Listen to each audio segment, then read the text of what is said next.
Mas hoje eu quero ministrar uma palavra, e eu não coloquei nem tema, mas eu quero pensar algo assim. Eu admiro Paulo, mas estou vivendo como Judas. Por quê? Eu quero ser breve, quero ser muito objetivo, porque o tempo não vai me permitir, né? A palavra é um pouco extensa, e o tempo está curto hoje, mas existem pessoas que até estão dentro das igrejas, e eles até estão admirando alguns homens de Deus, mas a sua forma de viver não tem nada a ver com a pessoa com que ele admira. Então assim, eu já ministrei essa palavra, parte dela, ou ela, né, já no encontro de homens, e Deus trouxe ao meu coração para poder ministrar. Sabe por quê? Porque não existe milagres aonde não tem arrependimento. O Senhor disse a Salomão: se o meu povo, que se chama pelo meu nome, orar, se humilhar, se arrepender dos seus maus caminhos, então eu ouvirei as suas orações, perdoarei os seus pecados e sararei a sua terra. Só vai haver manifestação e milagre de Deus aonde há arrependimento. Todo o avivamento e todo o grande mover da manifestação do poder de Deus ocorreu, queridos, aonde ocorria grande arrependimento. Arrependimento em massa, pessoas alinhando as suas vidas, se arrependendo dos seus pecados, abandonando atitudes erradas. Eu disse hoje de manhã que às vezes dói no meu coração quando eu assisto algum vídeo, né, principalmente quando tem um adolescente da igreja dançando músicas mundanas, carnais, que não dá nem sequer para citar a letra dessa música, porque um homem de Deus nem sequer pode citar uma palavra como essa. E jovens que estão dentro da igreja, eu sei que eu tenho procurado os pais, tenho conversado com os pais, tenho mostrado para os pais: olha aqui como que está, o que está fazendo, corrige o seu filho, pega no pé, tira celular, dá castigo mesmo. Sabe por quê? Porque se nós não corrigirmos, nós vamos perder os nossos filhos. Uma vez ministrei uma palavra aqui na igreja, e eu ministrei da seguinte forma: pais nos céus e filhos no inferno. Não sei quem se lembra dessa palavra. Pais no céu e filhos no inferno. Porque se nós, querido, não ocuparmos o nosso lugar de sacerdote, de autoridade, de pai, de mãe na nossa casa, os nossos filhos vão se perder dentro do nosso lar. Na quarta-feira de manhã, às 9 horas da manhã, eu tenho um PGD, é uma mentoria que eu tenho com o pastor Domingos Jardins, lá da Primeira Igreja Batista de Marília. Não só eu, mas pastores do Brasil e de vários países também, do exterior, por exemplo do Japão, do Chile, da Alemanha e tantos outros lugares também estão conosco nesse horário das 9 às 10h30, e o pastor Domingos ministrou uma palavra e ele falou de alguns dados que são muito preocupantes para nós como igreja. Por exemplo, ele disse que, isso são informações do GKPM, no ano 1990, existia no Brasil 17 mil igrejas. Eu fui pesquisar para ver se eu não estava errando nos dados, se eu não esqueci, não estou fazendo confusão. Na verdade, tinha 17.300 igrejas no ano de 1990, há 35 anos atrás. Quantas igrejas eram, irmãos? 17.300 igrejas. Agora, hoje no Brasil, nós somos 109.700 igrejas, quase 110 mil. Em 35 anos nós saímos de 17 mil igrejas para 110 mil igrejas. Isso é muito bom, sim ou não? Há uma estatística que no ano de 2032 nós seremos mais de 50% da população no Brasil serão evangélicos, serão cristãos que estarão servindo em uma igreja. Mas por que eu estou falando isso? Porque é algo muito preocupante. Porque, querido, as igrejas estão se multiplicando, as igrejas estão crescendo, o número de convertidos cada dia que passa é maior. Só que eu posso falar sem medo, os problemas que nós vivemos hoje na nossa sociedade não se compara com os problemas lá de 1990. Pode ter certeza que hoje os problemas sociais são muito maior do que os lá de trás. Mas o que está acontecendo? Se a igreja está crescendo, se a igreja está se multiplicando de forma violenta, então por que a criminalidade não diminui? Por que a corrupção não diminui? Por que o adultério não diminui? Por que a pornografia não diminui? Por que os problemas sociais que nós vivemos não está diminuindo se a igreja está crescendo? É porque existe pessoas mudando de igreja, mas não mudando de vida. Existem pessoas que estão indo de uma igreja para outra. Deixa eu dizer para você, querido, as pessoas podem até mudar de igreja, mas não podem mudar de Deus, porque Deus é um só. O que Ele não aceita na igreja Batista Betel, Ele não aceita em nenhum outro lugar. A igreja lá, ela aceita isso, mas Deus, Ele está comprometido com a sua palavra, e o que Deus diz, sim, sim, e não, não, e o que passar disso é de proceder maligno. Então vem algo sobre o meu coração que gera uma tristeza, irmãos, que nós somos numerosos, nós somos uma igreja grande em extensão, mas rasa e vazia de Deus.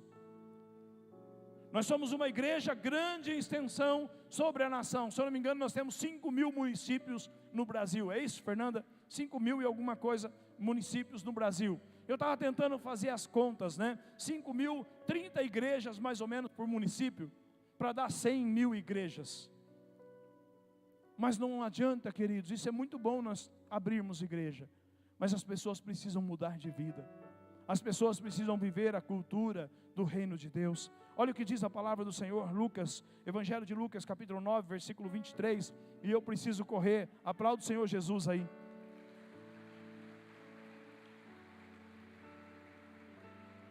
A Bíblia Sagrada diz assim: Jesus dizia a todos: se alguém quiser acompanhar-me, nega-se a si mesmo, tome diariamente a sua cruz e siga-me. Pois quem quiser salvar a sua vida, a perderá, mas quem perder a vida por minha causa, este a salvará.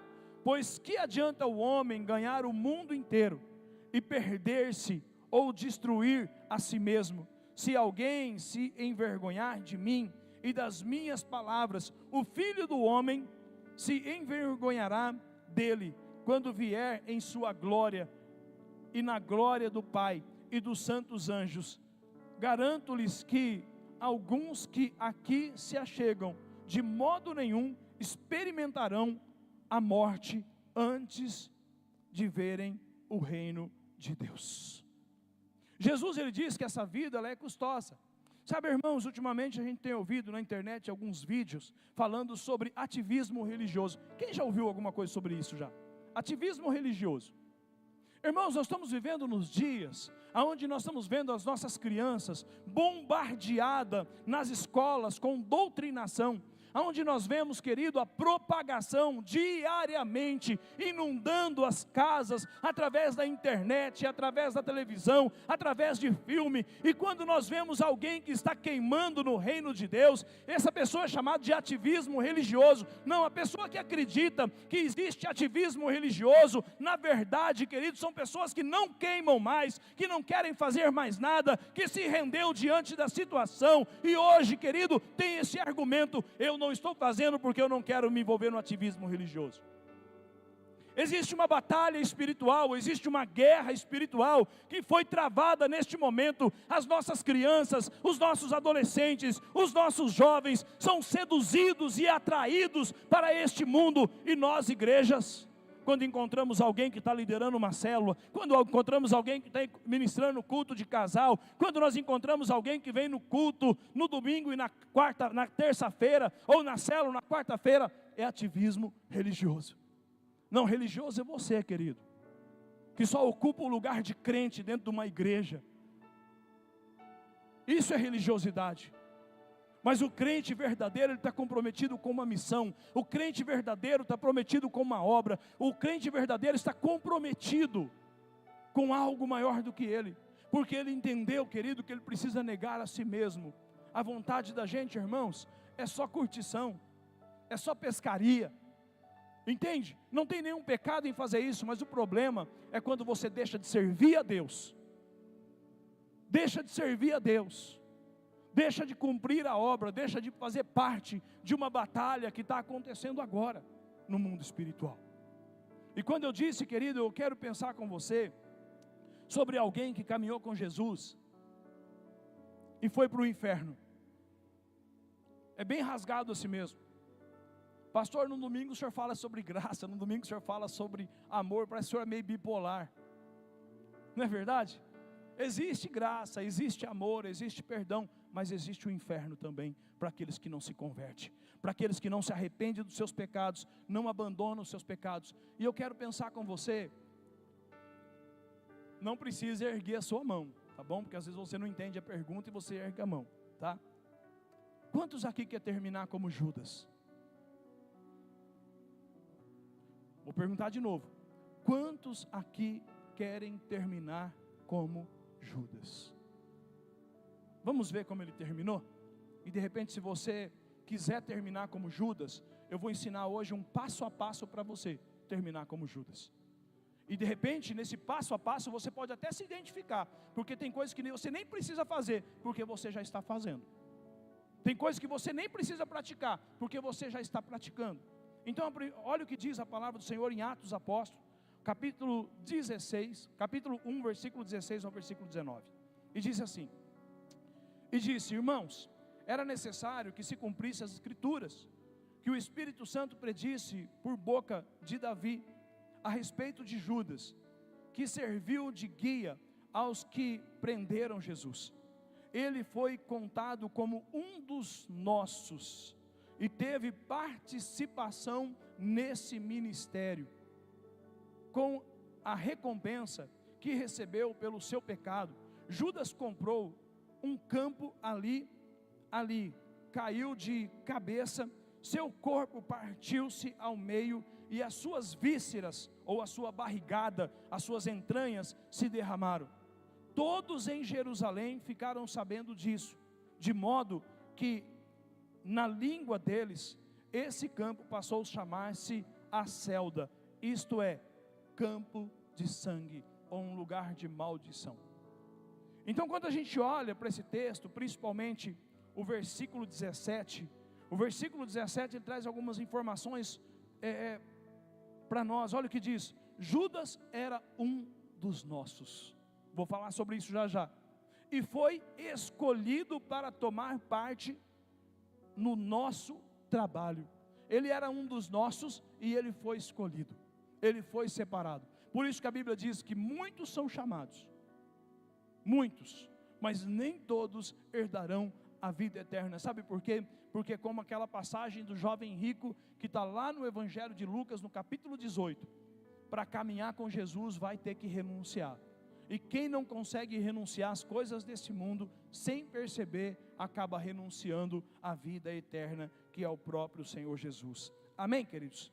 Eu quero pensar com você, se você, querido, de repente quer terminar como Judas, né? Eu quero pensar com você 5 coisas importantes para você terminar como Judas. Para terminar, a primeira coisa, para terminar como Judas, você precisa ser um discípulo de Jesus.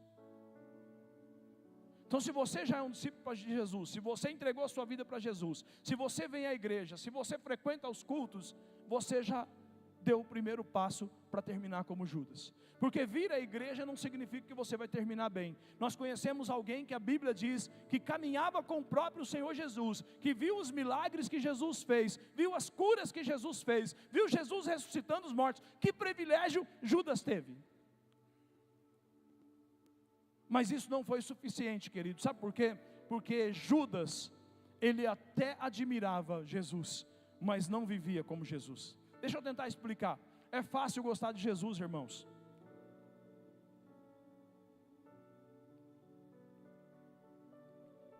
Não é difícil de gostar de Jesus. O difícil é gostar do que Jesus gosta. O difícil, irmãos, é amar o que Jesus ama e abominar o que Jesus abomina. É mais ou menos assim. Meu pai está ali no fundo. Quando eu era criança, eu gostava daquelas músicas pop, né? Coisa de adolescente. O pastor era meio dançarino, imagina só, que mico, né? Ia lá para a Soreprima e ficava pagando mico lá. A pastora Michele gostou, né? Mas o meu pai gostava daquelas modas de viola, irmãos. Aquelas bem antigas mesmo, sabe? Aquelas raízes das raízes. Eu amo meu pai, mas eu não amo as músicas do meu pai. E quem que quiser andar com Jesus, vai ter que amar Jesus e amar o que Jesus ama. Porque o meu pai ama moda de viola, eu não gosto de moda de viola. Quantos conseguem entender mais ou menos o que eu estou dizendo? É um gosto. Agora, no reino de Deus, eu estou tentando ilustrar para você que não basta você amar Jesus. Você tem que amar o que Jesus ama. Você tem que odiar o que Jesus odeia. Porque a Bíblia diz que Jesus odeia o pecado. Jesus odeia a promiscuidade. Então, queridos, não basta somente vir à igreja, não basta somente entregar sua vida para Jesus, não basta, tem que existir uma mudança de vida. A palavra do Senhor vai dizer em Efésios capítulo 4, que aquele que roubava não rouba mais, pelo contrário, trabalha fazendo o bem e ajudando os pobres. Tem que ter uma mudança de vida. Sabe, irmãos, quando nós olhamos hoje, nós vemos, querido, a corrupção estabelecida em todos os lugares. E às vezes crentes envolvidos no benefício próprio. Ei, o crente tem que pagar mais caro. O crente não se rende a qualquer coisa. O crente não se submete a qualquer coisa. O crente não anda de qualquer jeito. O crente paga mais caro. Posso ouvir um amém? Porque para nós não tem jeitinho brasileiro, irmãos. Para nós não tem esquema. Para nós não pode ter esquema. Para nós não pode ter jeitinho brasileiro. Para nós é sim, sim e não, não. O que é certo, o que é errado, e para nós que somos cristãos, pode ser que o mundo inteiro faça o que é errado, mas não é porque eles estão fazendo o errado, que o errado se tornou certo. Eu permanecerei fazendo a vontade do Senhor. Mas Judas não, ele era um discípulo. Olha o que diz a palavra do Senhor, Evangelho de João, capítulo 6, versículo 71, capítulo 6, versículo 70 e 71. Então Jesus respondeu: não fui eu que o escolhi, os 12, ele foi escolhido de Jesus.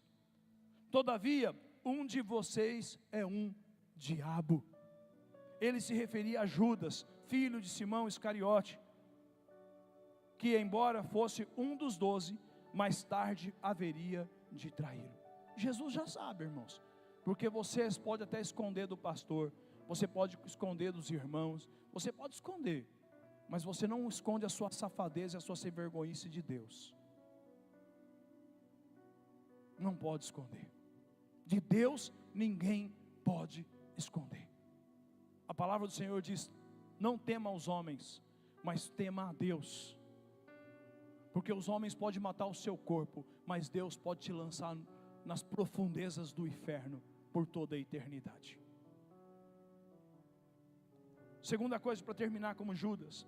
Para terminar como Judas, eu preciso caminhar com Jesus e viver como um ímpio.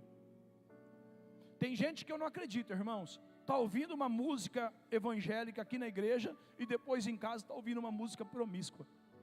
Tem gente que está caminhando com Jesus, mas no seu interior é mundano, porque não houve transformação. Deixa eu dizer, a sua roupa não vai definir, o seu cabelo não vai definir quem você é.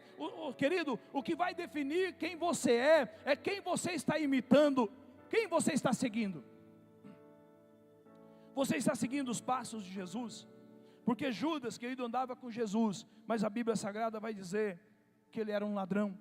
Olha o que diz o Evangelho de João, capítulo 12, versículos 5 e 6.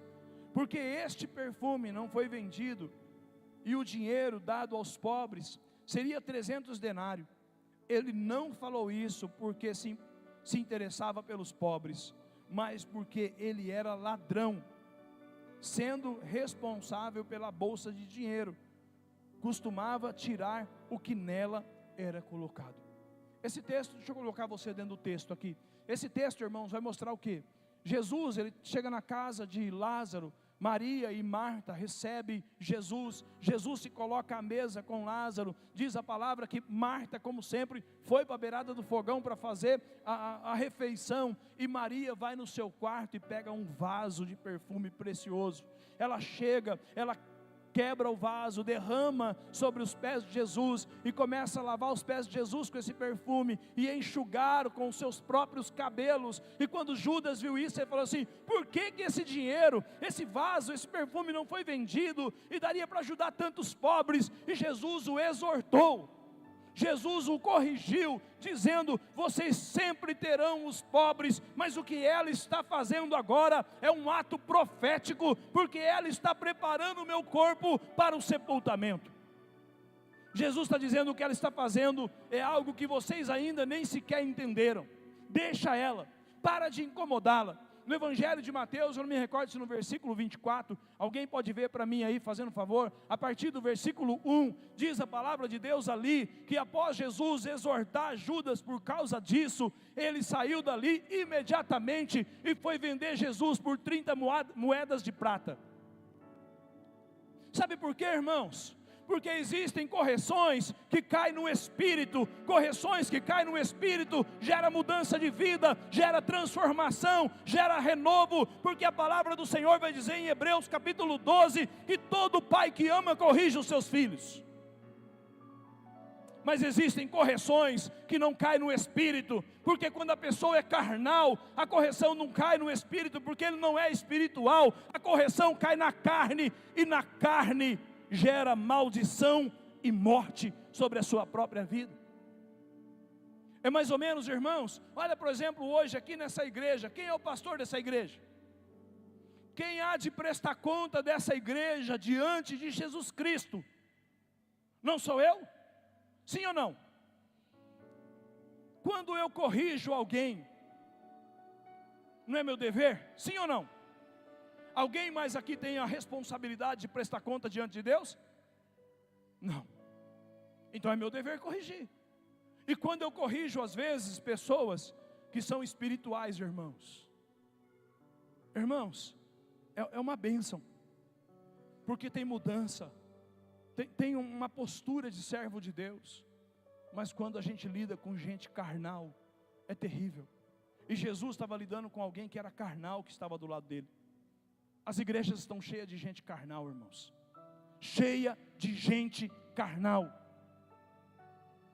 Cheio de gente que não ama Jesus, que não conheceu Jesus, que não está disposto a sacrificar sua carne. Pelo contrário, tem mergulhado cada dia mais e mais. Eu estou falando aqui com pessoas que querem terminar como Jesus. Quantos aqui, queridos, querem terminar como Paulo? Dê glória a Deus. Pode erguer sua mão sem medo agora, amém? Quantos querem terminar? Dá até medo numa pregação dessa, erguer a mão e eu errar, né? Acabar erguendo na hora errada a mão, não é verdade? Terceira coisa, para terminar como Judas, né? Para terminar como Judas é preciso amar mais a riqueza, o ouro, a prata, o dinheiro do que Jesus. Pastor, eu não amo mais a riqueza do que Jesus. Mas quantas pessoas, irmãos, para poder obter riqueza, negligencia totalmente o seu chamado. Todos foram chamados. Sabe o que é maravilhoso no reino de Deus? Que todos foram chamados, mas nem todos vão ter coragem de renunciar. Eu disse aqui de manhã, irmãos, quando eu parei a construção civil, eu estava vivendo num tempo, irmãos, que eu estava trabalhando com os melhores engenheiros da cidade. Tem uma engenheira chamada Léder Ferreira, que é uma das melhores engenheiras, né? Não só de Novo Horizonte, ela mora em Itajubi. Mas no ano que eu estava trabalhando, fazendo algumas obras para ela foi para a Grécia, recebeu um prêmio dos melhores engenheiros do Brasil. Então imagina o nível da pessoa. E eu construindo casas de 500, 600 metros, o meu salário é em torno de 10, 12, até 15 mil reais por mês, isso há 10 anos atrás. Estava ganhando dinheiro, estava construindo casa, comprando terreno, fazendo salão de festa, fazendo um monte de coisa. Mas quando o Senhor me chamou, que eu via a igreja precisando de um pastor, eu via a igreja necessitando mais da nossa entrega, queridos, Deus não me chamou para edificar riquezas nesse mundo, Deus me chamou para levar o maior número de almas para a eternidade, amém? E eu deixei aquele salário, conversei com a minha esposa, meus filhos, a Tamires era adolescente, a Giovana era adolescente, o Lucas era uma criança, sentei com eles, conversei com eles, falei do desafio que seria assumir a igreja naquela época, e eu iniciei meu ministério na Igreja Batista Betel com um salário de 3 mil reais. Pergunta se foi difícil. Foi difícil, irmãos. A roupa teve que mudar, a alimentação teve que mudar, um monte de coisa teve que mudar. Mas pergunta para mim se eu faria de novo. Eu faria de novo, eu faria de novo, e eu faria de novo, e eu faria de novo, e eu faria de novo 1000 vezes se for possível, porque eu sei quem me chamou, eu sei quem me escolheu. e ele vale mais do que o dinheiro, as pessoas valem mais do que o dinheiro, as almas valem mais do que o dinheiro. Por isso que nós abrimos a nossa casa, por isso que nós temos célula na nossa casa, por isso que nós buscamos pessoas com o nosso carro, por isso que nós não nos importamos se quebra um copo, se quebra alguma coisa, porque as pessoas valem mais do que o dinheiro, valem mais do que a riqueza e do que a prata. Mas se você não consegue se envolver em um nível mais profundo na obra do Senhor, por questões financeiras, eu quero dizer para você, querido, que você está bem parecido com Judas, e esse é um dos passos que você precisa ter para terminar como ele. Não tem problema ter dinheiro, não tem problema ser rico, não tem problema. O problema é quando você coloca o dinheiro no coração e ele está em primeiro lugar na sua vida. Quarto, para você terminar como Jesus, como Judas, perdão, a quarta coisa, para terminar como Judas, você precisa agir como um traidor. Fala comigo, ai, ai, ai. Quem aqui já não falou mal do seu irmão? Quem aqui já não apontou o pecado do outro? Quem aqui já não sentou na mesa com alguém? Então esse é um passo. Se você quer terminar como Judas, seja um traidor, seja falso, seja fofoqueiro. Existe a fofoca gospel agora, porque tem a fofoca do mundo e tem a fofoca gospel, porque numa igreja hoje, de 110 mil igrejas no Brasil, também até a fofoca gospel existe. É ou não é verdade? E como que é essa fofoca gospel, pastor? Pastor Evandro, vamos orar pelo fulano de tal. Mas está tudo bem com ele. Você não sabe o que está acontecendo? Está acontecendo isso, isso, isso, isso, isso. E aí chega a ripa no irmão e veste uma carapuça de santidade, hipócrita, fofoqueiro, linguarudo. Deus não faz aliança com pessoas assim. Deus não faz aliança com quem se assenta na roda dos escarnecedores. Ai, ai, ai. Eu já defini algumas coisas na minha vida, irmãos. Não vai sentar na minha mesa quem está sentando na mesa de quem fala mal de mim. Não vai caminhar do meu lado, enquanto eu for pastor aqui, não. Quem está fazendo aliança com quem está denegrindo o meu nome. Tem uma frase que o pastor Alex falou uma vez aqui, e eu nunca mais esqueci essa frase. Não me preocupa o que estão falando de mim. Me preocupa é como você se comporta diante de quem está falando. Porque se você está ouvindo, é porque as pessoas se sentem confortáveis para poder falar. Então porque você participa dessa conversa. Quem cala, consente. Deixa eu contar para você uma situação. Há pouco tempo atrás, uns 3, 4 meses atrás, eu recebi um pastor Wander, de uma igreja aqui próximo, um amigo veio aqui tomar um café comigo. E quando ele chegou aqui, ele compartilhou algo comigo. Que um membro da igreja de um outro pastor, que também é meu amigo, tinha ido lá na cidade deles, que são cidades vizinhas. Olha só que coisa terrível.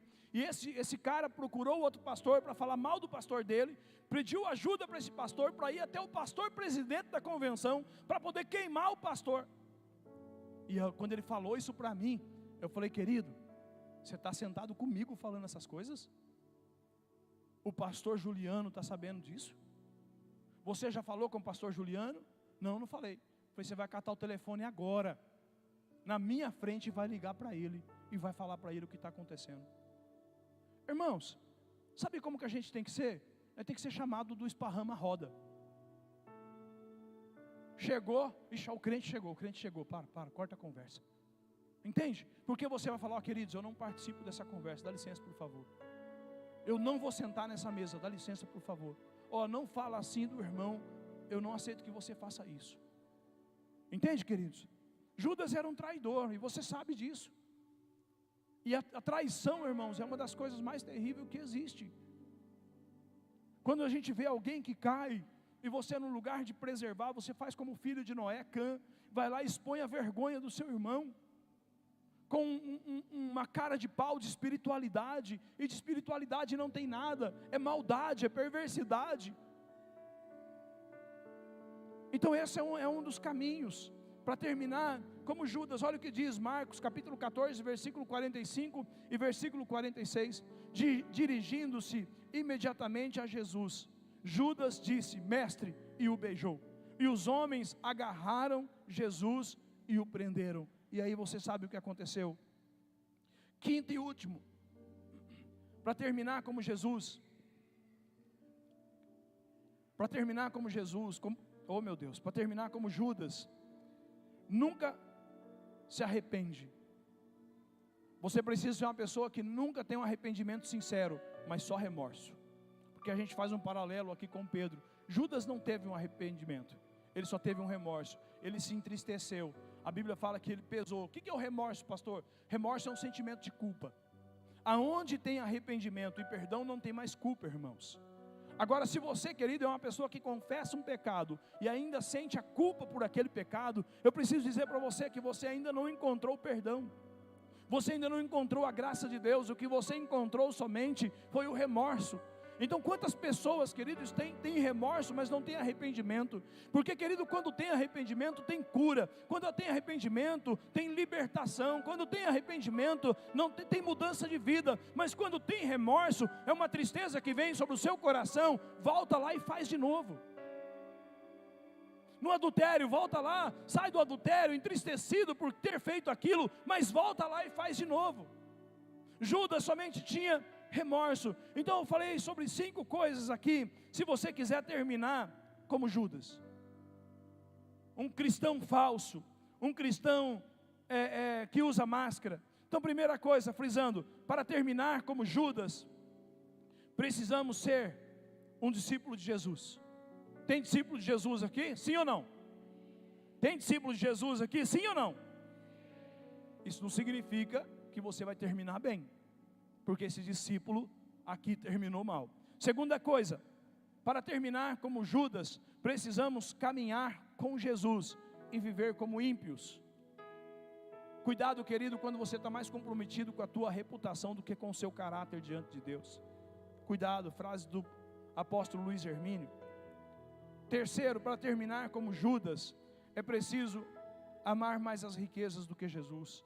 Quarto, para terminar como Judas, é preciso agir como um traidor. Quinto, para terminar como Judas, você precisa somente ter remorso e não arrependimento. Agora, irmão, se eu terminasse a palavra aqui, seria muito difícil. Quando eu falei para vocês sobre a realidade que nós vivemos no Brasil, os problemas sociais que nós enfrentamos, às vezes vem no nosso coração o mesmo sentimento que havia no coração de Elias. Coloca para mim em 1 Reis, capítulo 19, versículo 14. Ele respondeu: tenho sido muito zeloso pelo Senhor, o Deus dos exércitos. Os israelitas rejeitaram a tua aliança, despedaçaram os teus altares e mataram os teus profetas. A espada, sou o único que sobrou, e agora também estão procurando tirar a minha vida. Pode deixar aqui. Às vezes é esse o sentimento que vem no nosso coração. Parece que o povo não ama mais o Senhor, porque a gente tem visto, querido, o crime crescer, a perversidade crescer, o aborto crescer, o adultério crescer, o divórcio crescer. O divórcio hoje, ele tem o mesmo número e mesma estatística dentro da igreja quanto fora. É muito triste isso. Entende? Por quê? Porque não são cristãos que estão vivendo a palavra de Deus. Mas deixa eu dizer, esse foi o sentimento que tem tomado conta do meu coração depois de quarta-feira, fazendo uma reflexão. Mas nós não podemos esquecer que Deus está no controle de todas as coisas. Ainda existe um povo escolhido e separado por Deus. Ainda existe um povo fiel. Porque assim que Elias pensava, está tudo acabado, não tem mais saída, ninguém te ama mais, todo mundo te abandonou. Coloca para mim o versículo 18.